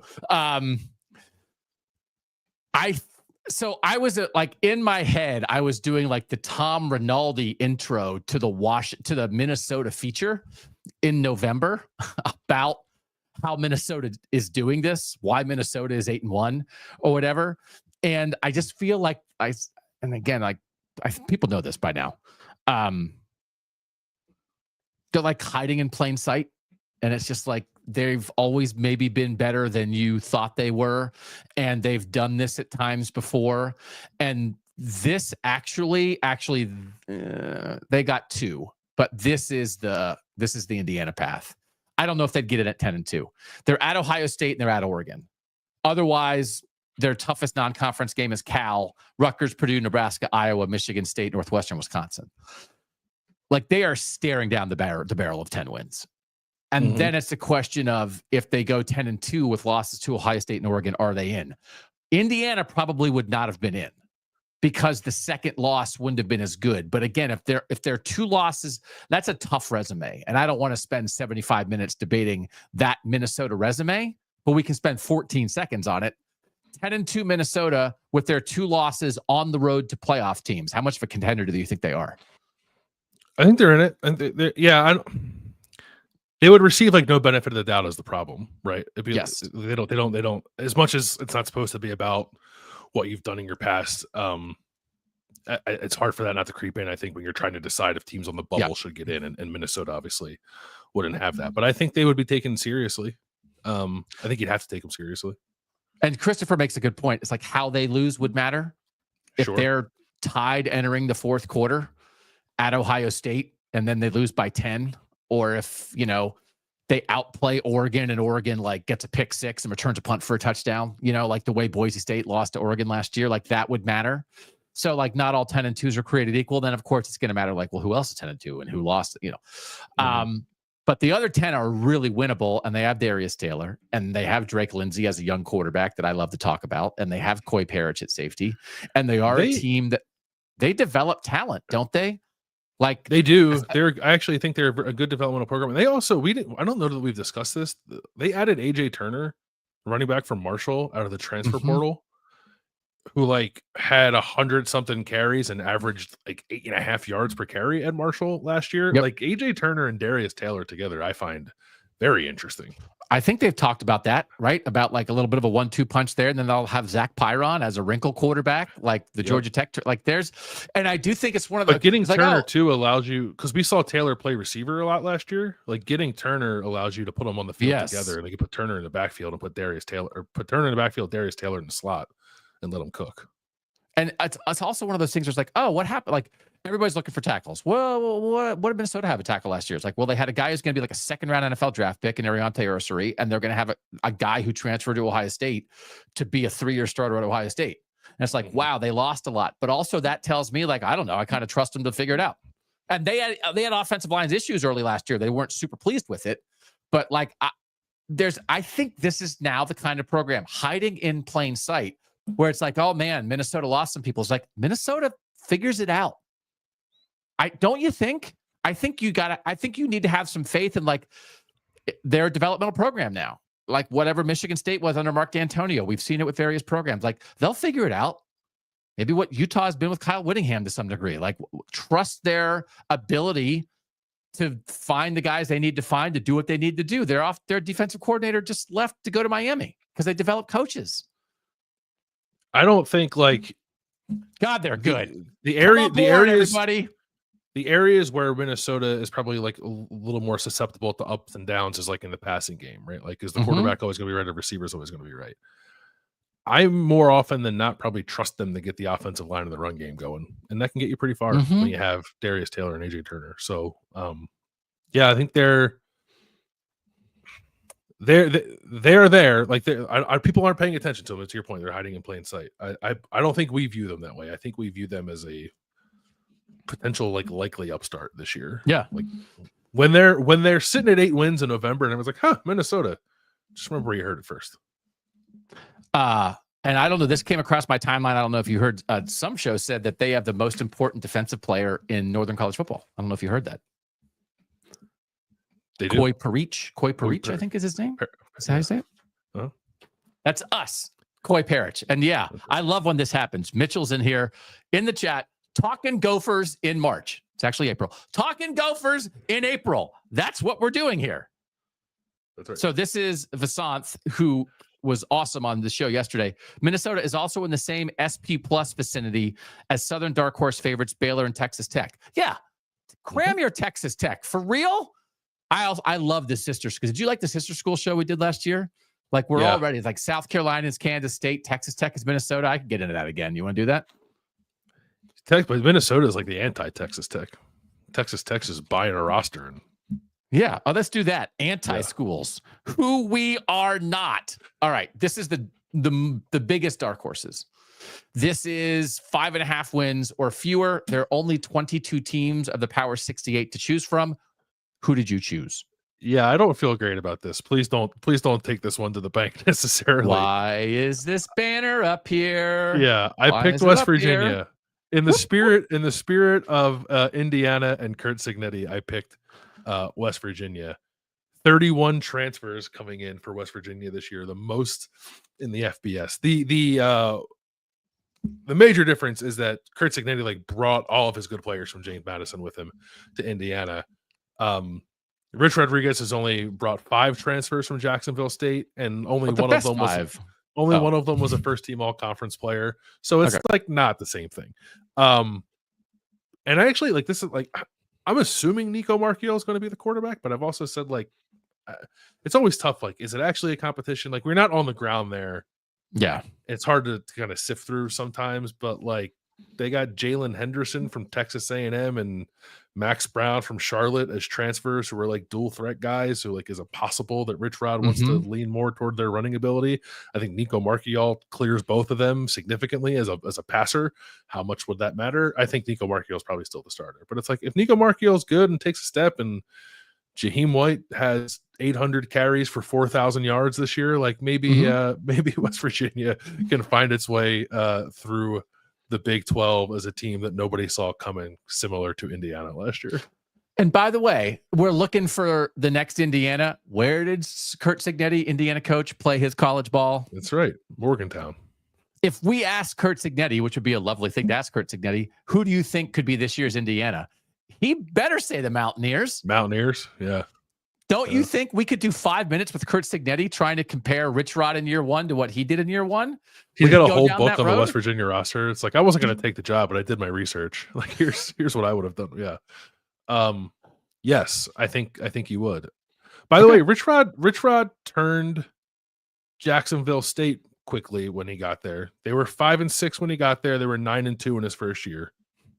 And then when they moved up to FBS, they went 9-4 in their first year.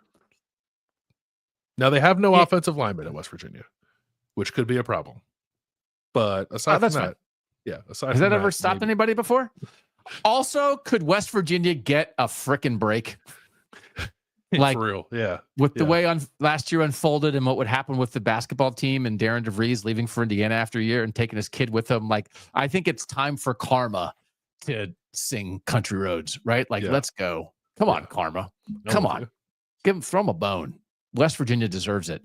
All right. My dark horse is Syracuse. I wish I could have placed a bet on you picking Syracuse. Yeah. You love Fran Brown. Oh my God.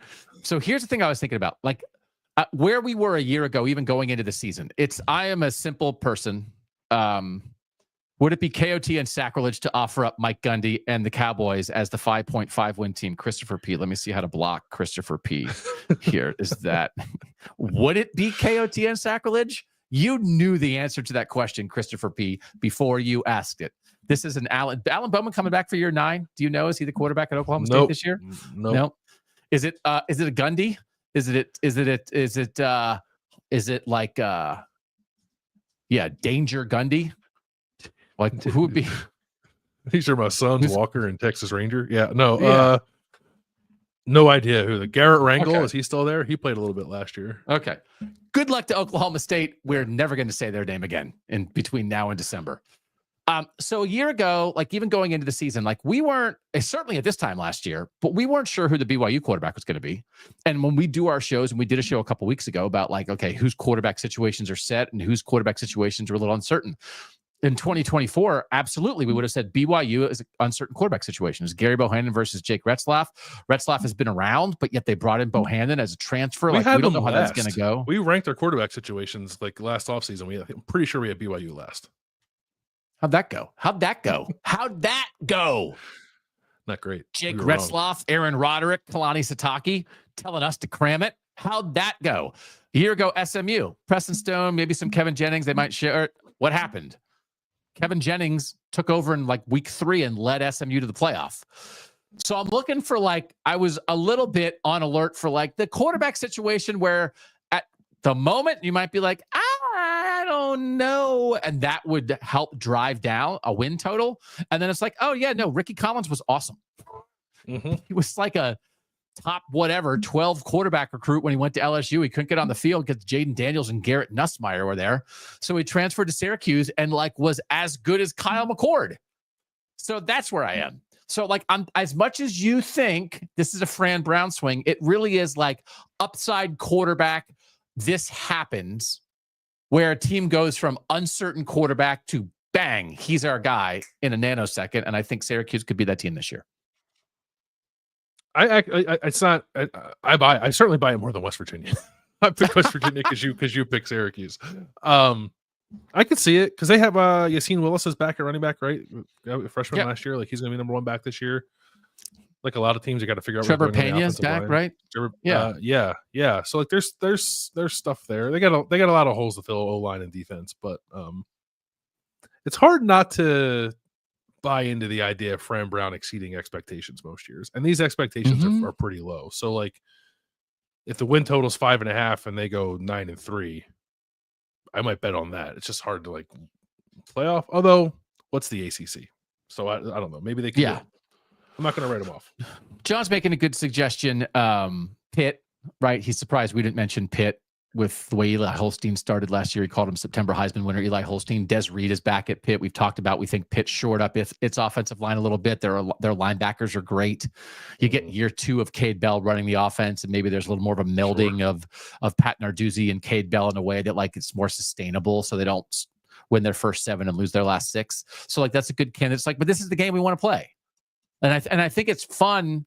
Especially when we pick northern teams, and good job by you to limit your southern exposure here. But it's nice, right? To think, and we understand what it is, but we're talking about a situation where last year, 3 teams that in the preseason had a win total of 7.5 or fewer made the playoff.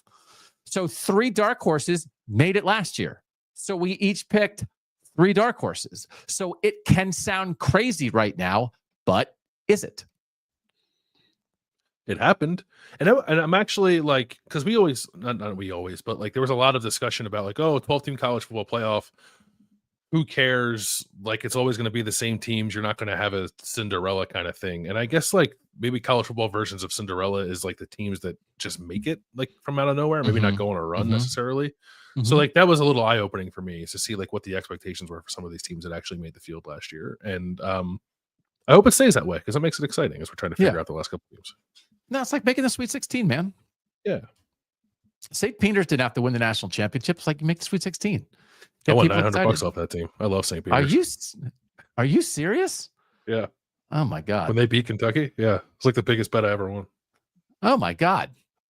All right. So everybody go put a nickel on our dark horses and see what you think. The hard thing, and you said this, there will be playoff odds out before the start of the season. They're not out now. So you zeroed in on, let's base this off win total projections rather than trying to be like, you've got to pick a team that's more than 500,000 to 1 to win the national title, because nobody is sitting here and saying like, I think West Virginia could win it all. Like, that is not the conversation we're trying to have. We're trying to talk about, could you win 10 games, upset somebody here, a little bit of chaos happens and you get in. So when we have the odds, we'll obviously revisit this again in the preseason. When we have the actual playoff odds and like, where can you maybe really find some value on who the next Indiana, SMU, or Arizona State could be? Yeah, I want to say that was like very close to the season last year that I started to notice those. But yes, when they come out, we'll definitely dive in on them. Yeah. Okay. All right. That's it for the football talk. When we come back, what you watching, what you eating, what you thinking, next on Kings of the North.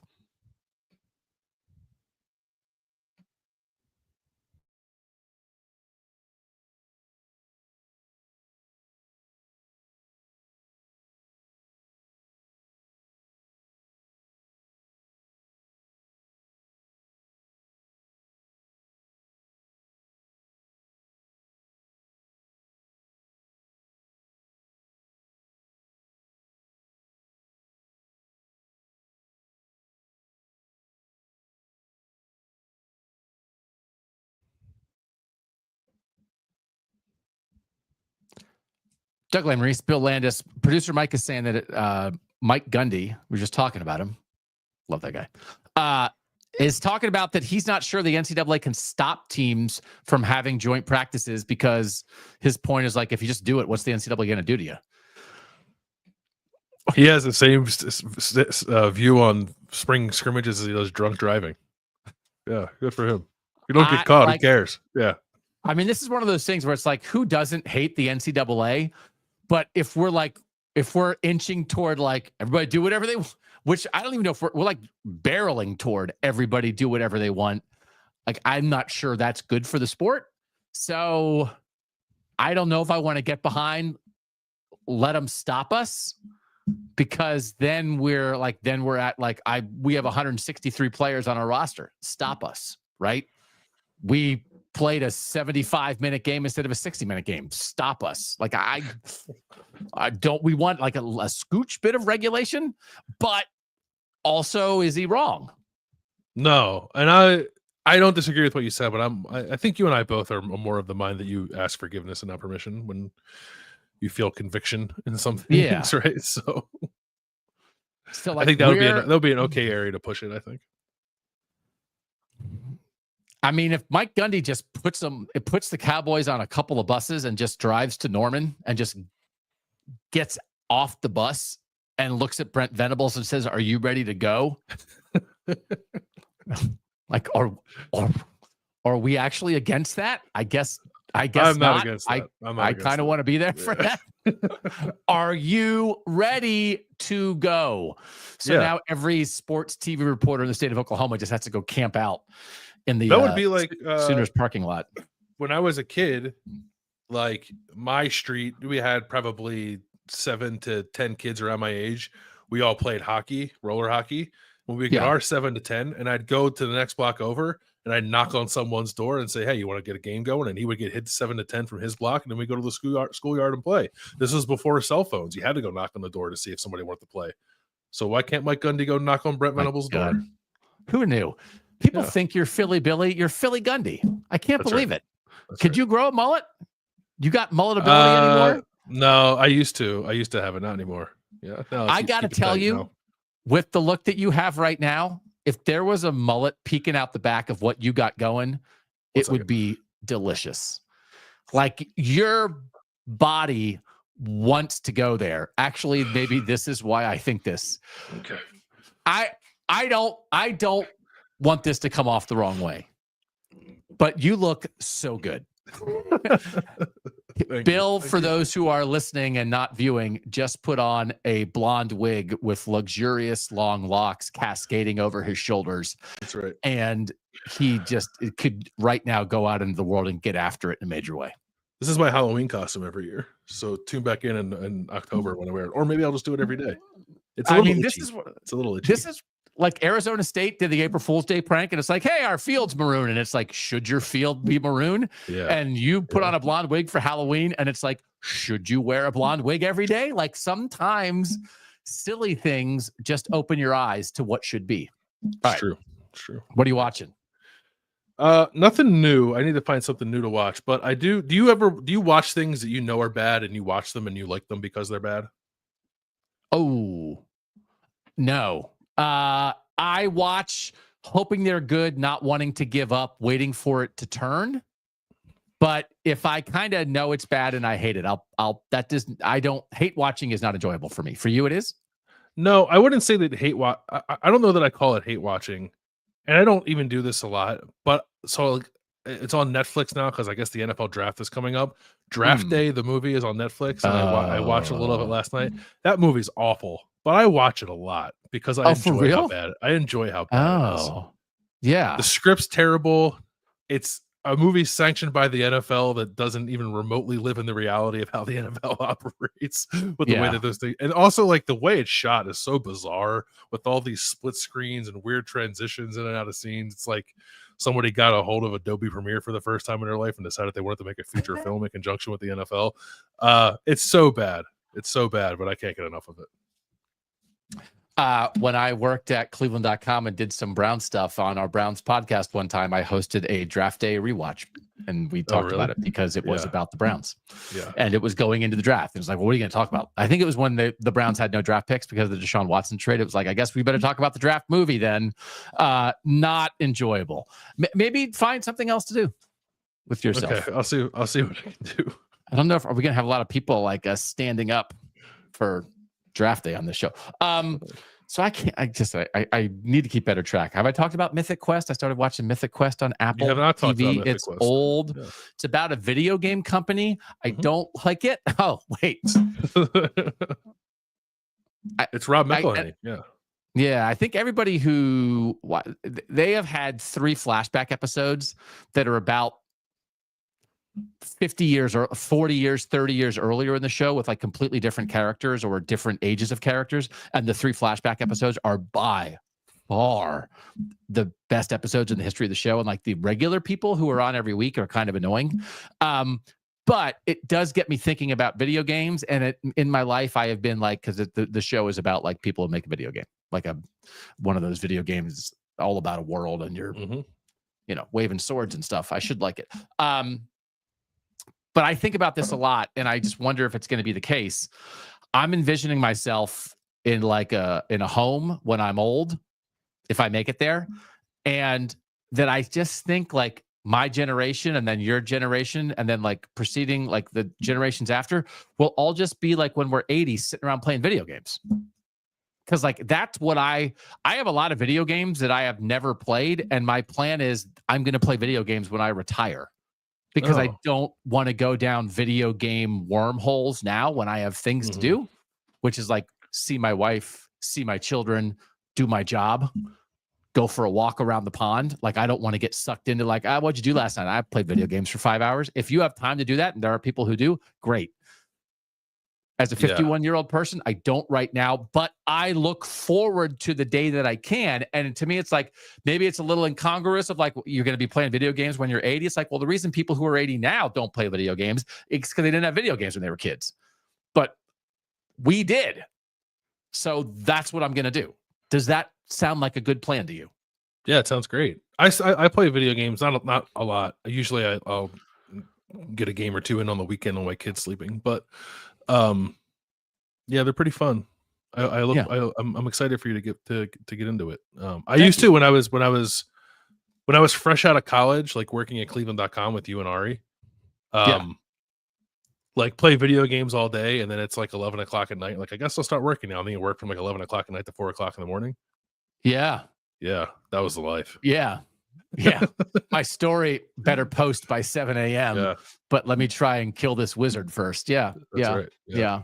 That's real life. That is also what I would be doing right now if I allowed myself to do it. So I do not allow myself to do it. But watching that show makes me think of like my 80-year-old Doug video game plan. What are you eating? I can't stop eating Starburst jelly beans. I don't. I actually don't eat a ton of candy. but I can't help but get roped in by the seasonal candy displays. Yep. When you're cruising around a Target or a grocery store of your choosing. And whenever I see the bag of the all red Starburst jelly beans, I can't stop myself from grabbing them and throwing them in the cart. And then I can't stop myself from polishing off the entire bag within like 2 days. They have all one color. Is it only all red, or do they have all everybody? Like there's an all orange, They have or an all yellow, or whatever. No, just there's like the regular ones that have all the colors, and then there's one that is all red and pink together. Oh, It's called Favoreds. Oh, wow. Yeah. That really, the person, right? There were jelly beans, there were Starburst, and then like the person in the meeting who was like, what if we made jelly beans? Gazillion. Because I don't like jelly beans either. Like the only jelly beans I like are Starburst jelly beans. But because you're worried about getting like black licorice flavor, or like the weird purple, or that white that isn't really a flavor, right? Yeah. It's like paste. So yeah. No, that's smart. That is quite a difference. That is one of those like that's like jelly beans, Starburst jelly beans. Like that is and everybody knows exactly what that means.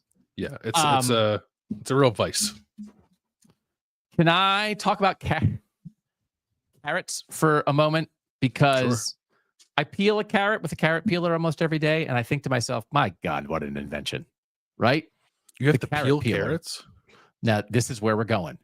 Okay. This is where we're going. Now we're going to go for half an hour. That's exactly the reaction I was looking for. So Alfred Neuenserzel invented the carrot peeler in Switzerland in 1947. I thought maybe the carrot peeler was invented like by the Egyptians in ancient times. Like, how hard is it to, because like if I had to use like a knife, I'd cut my thumb off, but like the peel, right? You get the peel. So anyway, are you saying you don't peel carrots because you eat baby carrots? Yeah, I guess I'm not. Yeah, when I eat carrots, I'm either snacking on baby carrots or I'm eating like sliced cooked carrots. Okay. I'm not eating a carrot like I'm Bugs Bunny. Yeah. Does everyone call that? That's what we call it in my family. I'll say to my kids, you want a Bugs Bunny carrot? Right? Then you just get a big giant carrot and you eat the carrot. Yeah. Walk around the house eating the carrot. Everybody wants a Bugs Bunny carrot. Bugs Bunny carrot, dip it in the jar of peanut butter directly. Great. What? So carrots and peanut butter? 100%. Oh, well, I'll put peanut butter on anything. But yeah, carrots and peanut butter? Oh, okay. I eat carrots and peanut butter 5 days a week. So I let robots cook all my food. I do nothing. We tell the story of like when my daughter was 7, she looked at a head of lettuce and said, "What's that?" Because she thought lettuce grew in a plastic bag in the ground because that was the only lettuce we ever consumed. I'm not pulling apart a head of lettuce. I want a robot to pull apart my lettuce in a factory, put it in a plastic bag, kill the environment, and send it to me, right? But baby carrots stink. Baby carrots are slimy. Disagree. And a real carrot that you peel yourself is so superior to baby carrots. It is the one thing that I will do. It is what I characterize as cooking. I will peel a carrot because the peeler is such a great invention. It's so effective. It's like a nice dry carrot then, right? Crisp, not slimy, not like bendy like baby carrots get. So then I started looking up baby carrots because I researched this. Again, I don't just show up and do a show. I dig in. Mm-hmm. I Googled baby carrots. This is a Business Insider headline from 2015 about baby carrots. Here's the mind-blowing truth behind how baby carrots are made. Mind-blowing. Mm-hmm. And then it was behind a paywall. So I had to like click on it and read it in a nanosecond, like 30 times to read the first sentence of the story because I didn't want to pay Business Insider for a 9-year-old story about how baby carrots are made. And the first sentence of the story was, baby carrots aren't really baby-sized carrots. How about it? And then I found a story from like Good Morning America 2 years ago, a video story where they had a guy come on who like runs the carrot farm. And he was like, they're not baby-sized carrots. Who thinks they're baby-sized carrots? Do people think that the baby carrots are being snatched from their parents and put in bags? Like veal? Like, what is this? Of course, they're chopped up. The mind-blowing, that is the clickbaitiest clickbait. The mind-blowing real story behind baby carrots. Oh my God. My mind was not blown. And also, peel your own carrot. It's 100 times better. Mind-blowing. I'm gonna admit something here. I didn't know that. I thought they just like harvested them early. It's like, well, we could let a carrot grow to be like a foot long, or he could pull it out of the ground when it's an inch long. You just chop it up. It's like the remnants. It's the extract. It's like the carrot. But then they extract. shape them. They chop them up, and then they shape them. They round the edges. Now I feel bad. lied to. I feel lied to. Because guess what just happened? Your mind was blown. Yeah. We have to change the headline of this show. It's going to do like 40,000 views. The mind-blowing secret behind baby carrots / Chris Henry recommits to Ohio State. Okay. How many baby carrots do you get out of one regular sized carrot? Oh my God. You're not just whittling down one long carrot and then one baby carrot, right? That'd be so wasteful. No, no, it's a carrot whittling robot turns one giant carrot into like 30 baby carrots. Okay. It's a whole conspiracy. Yeah. Okay.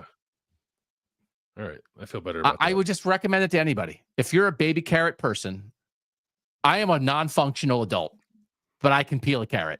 And if I can do it, you can do it, and you'll never go back. All right. What are you thinking about? Typically, one large carrot can yield between 2 and 4 baby carrots. That's it? Wild. No, 17. I'll go make you some homemade baby carrots right now. I get 17 baby carrots out of a carrot. One regular carrot might be cut into 2, 3, even 4 baby carrots. Come on, now. Mind-blowing. That's mind-blowing carrot facts with Doug and Bill. Pull them out of the dirt earlier. Baby. Oh, look at that cute little baby carrot. I feel bad eating it. Chomp, chomp, chomp. What are you thinking about besides carrots? I read a book that like every college football writer will tell you to read. It's called The Club. It's about the English Premier League, like how the English Premier League is. It's Godfrey's book. Yeah, it's actually like really well written and super interesting. And like I didn't even know. I thought the English Premier League was like 100 years old and like it started in 1992. So that was eye opening. But and there are a lot of parallels, right? Like the top whatever it is, 22 teams or whatever in the English Football League decided they're going to do their own thing because they could make more money doing that, and like eventually college football will become that. But I actually thought what I found more interesting in the book was a lot of the discussion about the stadiums and like the infrastructure in the English Premier League and how old all of them were and like how it became a bit of a problem that their stadiums were all 150 years old. And I think you and I actually talked about this one time. It made me wonder if like a similar thing is coming for college football. So what did they do? Did they tear down all the old classic historic stadiums and build new ones? Or did they a lot of them, or what? A lot of them, they retrofitted it like piece by piece. Okay. Some did build whole new stadiums like out of the ground, but not a lot of them. Many of them, I think, just retrofitted their stadium like one off season, knocked down this part and rebuilt it. The next off season, knocked down another part and rebuilt it. It's kind of like what Penn State's doing to Beaver Stadium right now. But I just not to sound like overly dramatic, but I do wonder if there's like an infrastructure reckoning coming for college football because a lot of these teams just play in like 100-year-old stadiums. When people built them, I can't imagine they thought, oh yeah, they'll still be playing in those in 2025. Yeah. Right. So I mean, that was like the biggest thing I took away from it. Yeah. That was the biggest thing I took away from it. I think it's a fascinating subject. And now I just had to look it up again because I'm dumb. But like, it's one of my favorite things to think about is that ship of Theseus thing. You know, the ship of Theseus thing. Like if you replace every part of a boat, is it the same boat? Yeah. But if you replace every part of a boat and then use the old parts and then build a new boat, is the new boat the old boat, or is the old boat with all the new parts the old boat? And it's like, is Ohio Stadium if there's not a single brick from the original, but it's in the same spot and you never officially tore it down and built it back up? Is it? So, I mean, there's philosophical questions around infrastructure reckoning. And then there's also questions about like, are teams willing to move out of their stadium for 2 years to build something new and cool and spend the money to do it? Because I think what Northwestern's doing this right now, and that's the conversation we've had. I think this could be very interesting for college football, how this Northwestern stadium is received and perceived. It's not done. Northwestern's still playing in the temporary stadium this year. So it's this where they're entering year 2 of this project. But in 2026, what will people think of that? And the hit that Northwestern had to take to do it. Kansas moved out of their stadium for a year last year. They're moving back into it this year. They're going to be playing while they're building part of it. It's not a complete teardown, but like what you're willing to give up in pursuit of like something bigger long term. And then also like a lot of people's thing was like, why would Northwestern spend any money on a stadium when you can just spend that money on players? Right. And it's like, well, because maybe if you give fans a really nice stadium to sit in, they'll give more money to your program to pay the players. So there's not just like hey, we have to move out. There's is this the way to spend our athletic department and university money conversation? And all of it is fascinating because literally these places are like crumbling because they're a century old. So is Europe older than America? It is, right? Slightly, yes. Yeah, so they're ahead of us. They're like, whatever, I don't know, 100,000 years ahead of us. Some of those soccer stadiums are 100,000 years old. And what did they do? College football stadiums are 100 years old. So what are they going to do? They have time to figure it out. But people were mad too. Like that's the other. Like that's they were mad. Right? Yeah, it's the sentiment. It's like how dare you change our incredibly uncomfortable south end of the stadium and also make it more convenient for us to go to the bathroom. Like they were like, yeah, people get real. And I understand it. Like I grew up going to the Veteran Stadium. It was a dump. I was mad when they knocked it down. It was your dump. Yeah, it was my dump. Yeah. My last thing is about Penguin movies. Why are we making all these Penguin friendship movies? In August of 2024, a Penguin movie came out called My Penguin Friend with Jean Reno. The guy, he's like a French actor, but he was in the movie with like, I don't know. He was like a kidnapper or something like 30 years ago. Famous guy. And it's about him being friends with the Penguin. I know that guy. Right? Yeah. Yeah. And now a movie came out in March of this year called The Penguin Lessons, and it's Steve Coogan. And he's friends with the Penguin. And so it's just one of those things where like sometimes it's like, hey, like 2 asteroid movies came out or 2 movies about Truman Capote came out. Like somebody had like the idea at the same time and they just went down 2 pathways and neither studio gave ground. I cannot believe that happened with humans being friends with penguins. We are inundated with penguin friendship movies. I was unaware of that. Penguins are disgusting creatures. We went to the zoo. We went to the zoo over the weekend. My God, did that penguin area stink? There was 3 of them. There was 3 of them, and it smelled like there were a million of them there. Yeah, it was awful. But also, I like Happy Feet. You like Happy Feet? I like Happy Feet. Well, which is the one that's the cartoon, and which is the one where Morgan Freeman talks over actual footage of penguins? That's March of the Penguins is the Morgan Freeman one, and Happy Feet is the musical with Elijah Wood. In on March, out on Happy. Wow. Is it because it's not Pixar? Stop. Yes. Yeah. Okay. But also, are we not realizing that we are being inundated with penguin content? I was unaware, actually. I didn't know. But now I'm going to keep my head on the swivel. Yeah. Like next week, there might be a penguin on this show. Okay. I'm just saying. Hey, do you think the people what they want? You can look this up in your own time, and maybe I've said this to you before. Steve Coogan and Luke Fickell, identical. Oh. Look at them side by side. They're the same person. Actors who look like college football coaches. Okay. We did a show and we came up with 9 more in the process of the show. The Penguin DC show says Turkey Bass, which also, by the way, no actual penguins in it. Mm-hmm. Very good. Yeah. Back for year 2.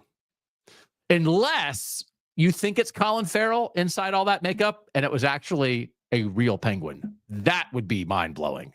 That's the story I want to read on Business Insider. The Colin Farrell thing was a smokescreen. Zoo penguin. How many, if you chop up Colin Farrell, how many penguins do you get out of that? I just thought they just plucked Colin Farrell out of the ground before he was fully grown and he was a penguin. It's like, nope, they cut him up. Thanks to our producer, Mike Krastowski, for making us look good and sound good. Thanks, as always, to you guys for being here. Great interaction in the chat today. And if you're listening back or watching back, man, oh, man, are we grateful for you guys being here. For now, we'll be back next week. But for now, he's Bill Landis. I'm Doug Lesmerises, and that was Kings of the North.